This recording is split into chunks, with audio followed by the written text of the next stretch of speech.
मैं रमेश अवस्थी सबसे पहले मुंबई सर्वोदय मंडल को धन्यवाद देता हूं और उनको बधाई देता हूं कि उन्होंने ये बात गांधी की यह कार्यक्रम शुरू किया है। आज के बहुत कठिन परिस्थिति में ये बहुत आवश्यक भी है गांधी को जानना समझना।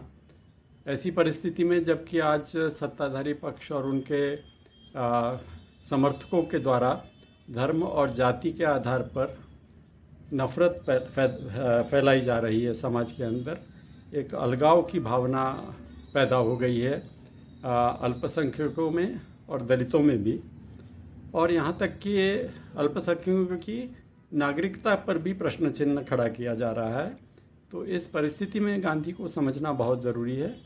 और यह भी कहना चाहता हूँ कि गांधी जी को समझना बहुत आसान भी नहीं है, क्योंकि गांधी जी समय के साथ बदलते रहे और बहुत कॉम्प्लेक्स थे ही, मतलब कॉम्प्लेक्स, उनको समझना बहुत कॉम्प्लेक्स है, लोग नहीं समझने पाते हैं। और आज के वातावरण में उनके गांधी जी के बारे में बहुत सारी गलतफहमियां, गलत जानकारी ये फैलाई जा रही है। तो इस वजह से ये बहुत ज़रूरी है कि इस तरह की बात सामने रखी जाए। गांधी जी का ये तो स्पष्ट ही है कि गांधी जी सभी धर्मों के लिए उनके हृदय में सम्मान था। समय के साथ वो बदलते रहे।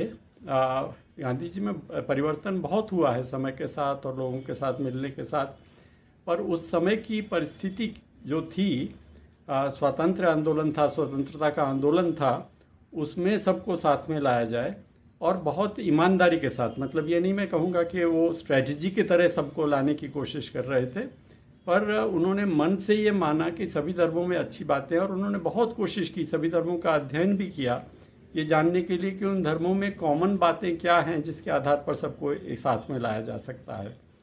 और उस परिस्थिति में सबको साथ में लाना ज़रूरी। उन्होंने ये भी समझा कि भारत की जब तक एक रहेंगे सभी धर्मों के लोग, भारत में सभी धर्मों के लोग रहते हैं और एक रहेंगे और स्वतंत्रता के आंदोलन में सभी की सहभागिता रहेगी, उसी से एक मजबूत राष्ट्र बन पाएगा और स्वतंत्र राष्ट्र बन पाएगा।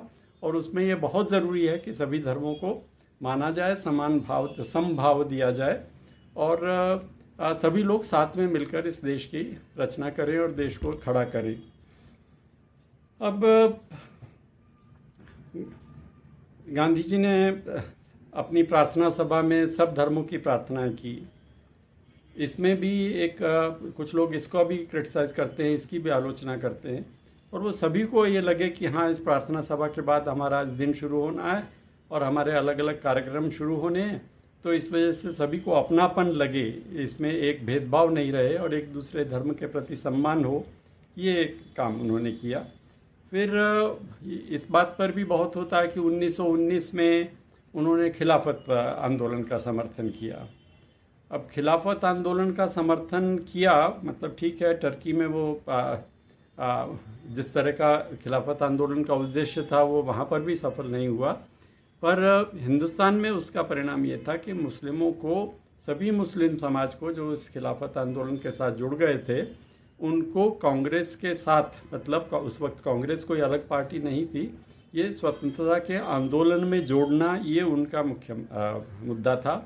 और उसका नतीजा भी ये हुआ, उसका परिणाम ये हुआ कि खिलाफत मूवमेंट की जब उन्होंने सपोर्ट किया, उनका समर्थन किया, तो उससे वहाँ के जो अलग अलग संगठन थे वो स्वतंत्रता के आंदोलन में साथ में आ गए।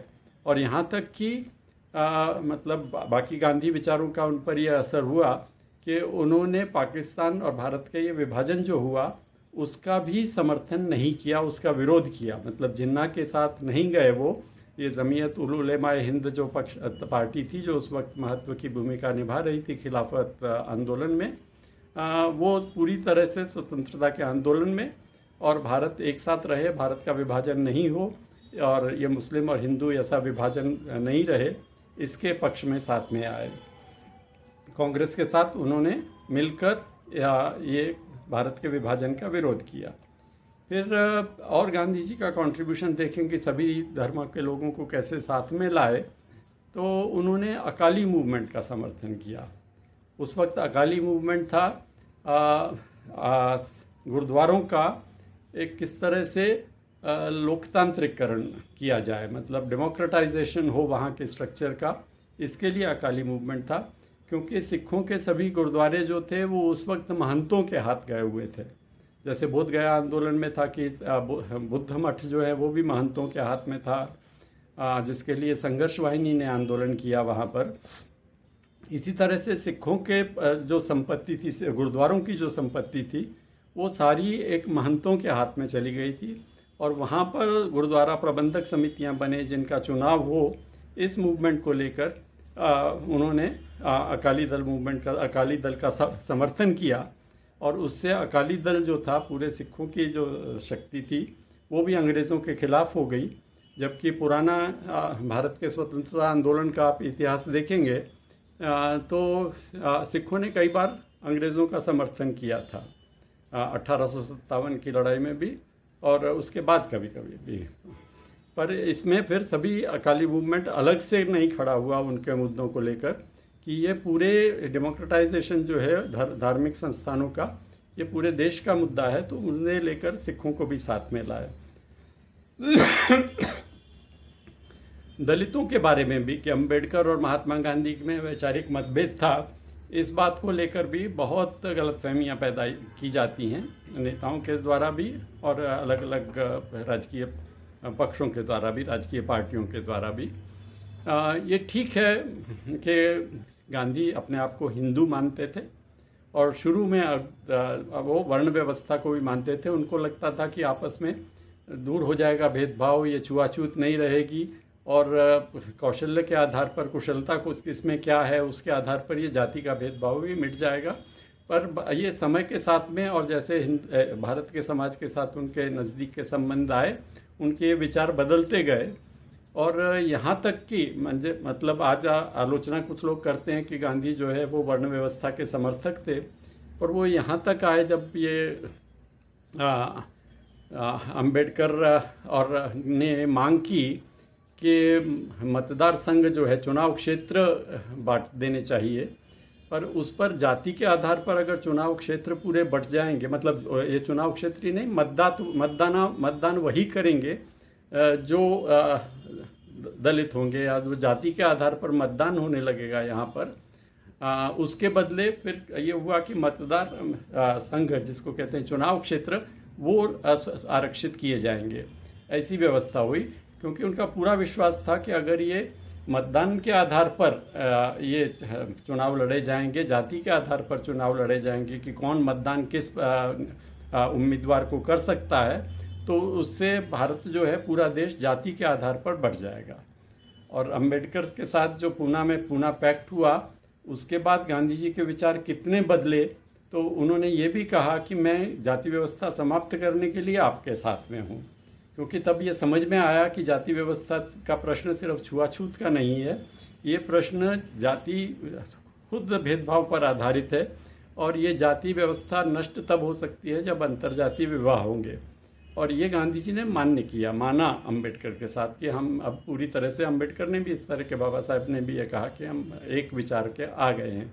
और वो बदलाव और ये बदल गांधी जी में इतना हुआ कि गांधी जी को सेक्रेटरी जो थे महावीर भाई और उनके बेटे नरेंद्र देसाई, उनकी शादी भी, क्योंकि अंतर्जातीय नहीं है, अलग जाति की या दलित कोई नहीं है उनमें से, इसलिए उनकी शादी में भी नहीं गए। मतलब यहाँ तक गांधी जी के विचार बदले, और उन्होंने सभी समाजों के साथ पूरा सिर्फ अपना हिंदुत्व रहना चाहिए, उसके आधार पर अलग धर्मों के साथ उनको सेकेंडरी सिटीजन, दूसरे दर्जे के नागरिक हों, जैसा कि आजकल प्रचार किया जा रहा है और आजकल प्रयत्न किए जा रहे हैं पूरी तरह से, उसके खिलाफ गांधी जी ने यही विचार दिए कि देश तभी रह सकता है जब सभी जाति और धर्मों के लोग एक साथ रहेंगे और एक साथ अपने सवालों पर लड़ेंगे। गांधी जी को, इसके लिए मैं गांधी जी को नमन करता हूँ, और ये आज फिर इस पर से बहुत उत्साह के साथ काम करने की ज़रूरत है, ताकि ये देश टिका रहे, ये देश बंटे नहीं। आज का समाज बंट रहा है, वो उस प्रवाह को कहीं पर तो रोका जाए। धन्यवाद।